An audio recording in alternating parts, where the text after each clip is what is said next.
Les Misérables. Volume 5. Jean Valjean.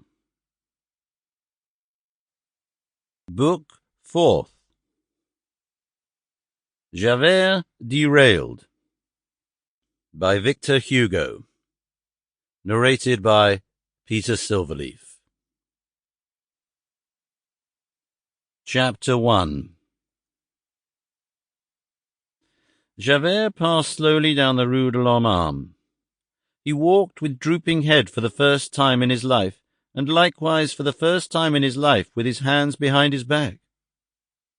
Up to that day, Javert had borrowed from Napoleon's attitudes only that which is expressive of resolution with arms folded across the chest.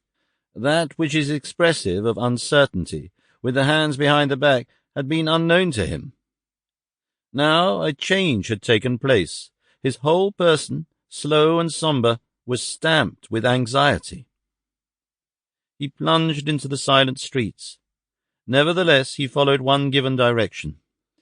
He took the shortest cut to the Seine, reached the Quai des Ormes, skirted the quay past the Grève, and halted at some distance from the post to the Place du Châtelet, at the angle of the Pont Notre-Dame.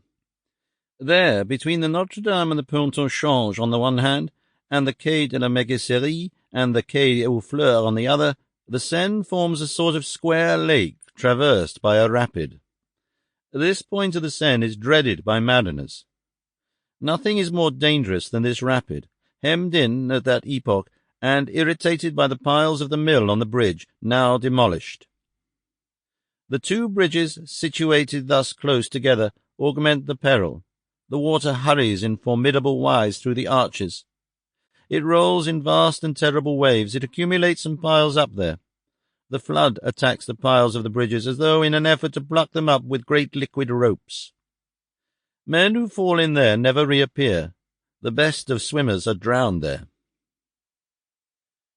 Javert leaned both elbows on the parapet, his chin resting in both hands, and, while his nails were mechanically twinned in the abundance of his whiskers, he meditated. A novelty, a revolution, a catastrophe had just taken place in the depths of his being, and he had something upon which to examine himself. Javert was undergoing horrible suffering. For several hours Javert had ceased to be simple. He was troubled. That brain, so limpid in its blindness, had lost its transparency. That crystal was clouded. Javert felt duty divided within his conscience, and he could not conceal the fact from himself. When he had so unexpected... Sample complete. Ready to continue?